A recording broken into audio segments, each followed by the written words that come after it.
جنت کے اندر بہت سے لوگ یہ تمنا کریں گے کاش دنیا کے اندر ہماری ایک بھی دعا قبول نہ ہوئی ہوتی۔ کیوں یہ تمنا کیوں کریں گے؟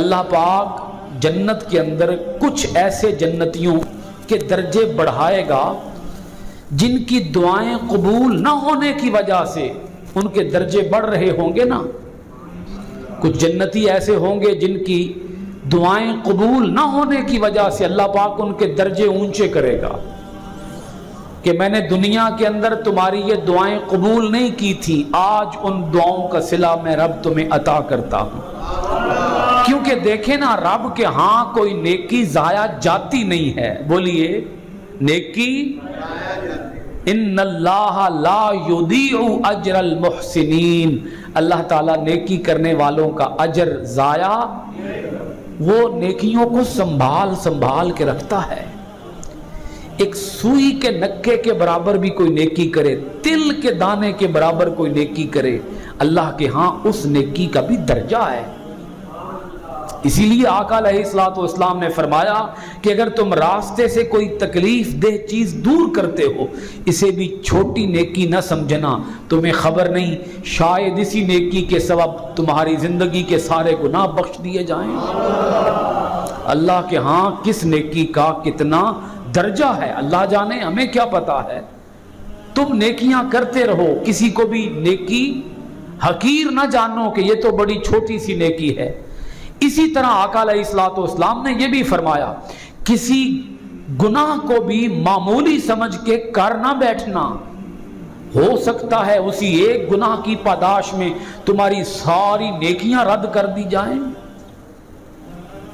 تو کچھ جنتی ایسے ہوں گے جن کے درجے بڑھائے جائیں گے، ان کے درجے بڑھتے ہوئے دیکھ کر باقی جنتی خواہش کریں گے کاش دنیا کے اندر ایک بھی دعا قبول نہ ہوئی ہوتی اور آج ان ساری دعاؤں کا صلہ رب جنت میں عطا فرماتا۔ اسی طرح کچھ جنتی ایسے بھی ہوں گے جن کو دنیا کے اندر تکلیفیں دی گئی ہوں گی، اذیتیں دی گئی ہوں گی، وہ مختلف طرح کے مظالم سے گزرے ہوں گے، انہوں نے کئی درد اور کئی آلام سہے ہوں گے، تو اللہ پاک ان کے بھی درجے اونچے کرے گا۔ جب انہوں نے صبر سے کام لیا ہوگا تو اللہ پاک اس صبر کی وجہ سے اللہ پاک جب ان کے درجے بڑھائے گا تو جنتی خواہش کریں گے کاش، اب لفظ بڑے قابل غور ہیں، دعا کریں گے، تمنا کریں گے کاش دنیا کے اندر ہمارے جسم کی کھال کو کینچیوں سے کاٹا جاتا، بدلہ اللہ پاک جنت میں عطا فرماتا۔ کھلڑی کاٹ دی جاتی، کینچی سے کھال کاٹ دی جاتی اور ہم کیا کرتے؟ اف بھی نہ کرتے اور صبر سے کام لیتے، اور آج ہمیں اس صبر کا صلہ اللہ پاک جنت میں عطا فرماتا۔ اب میں نے آپ کے سامنے مضمون یہ بیان کیا ہے کہ جب کوئی تکلیف پہنچے تو اللہ سے دعا کریں، لیکن اگر قبولیت میں دیر ہو جائے بولیے مایوس نہیں ہونا چاہیے، مانگتے رہے، مانگنے کا عمل جاری رکھیں۔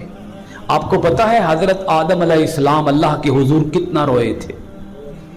350 سال روئے اللہ کی بارگاہ میں، دعا کرتے رہے باری تعالی ربنا ظلمنا انفسنا وان لم تغفر لنا وترحمنا لنکونن من الخاسرین۔ اندازہ کریں کتنا درد ہے ان لفظوں کے اندر۔ اے مولا ہم اپنی جانوں پہ ظلم کر بیٹھے، تو رحم کرے گا، تو معاف کرے گا، اگر تو نے معاف نہ کیا، اگر تو نے رحم نہ کیا ہم خسارہ پانے والوں میں سے ہو جائیں گے۔ درد کا انداز دیکھیں آپ، کتنا گداز ہے اس کے اندر، کہاں 350 سال اور کہاں درد بھری آہیں، مولا بخش دے، رحم کر دے، معاف کر دے۔ آدم علیہ السلام تو مایوس نہیں ہوئے، اگر ساڈے ابا جی مایوس نہیں ہوئے تے ابا جی دے گڑی اولاد انہوں نے بھی مایوس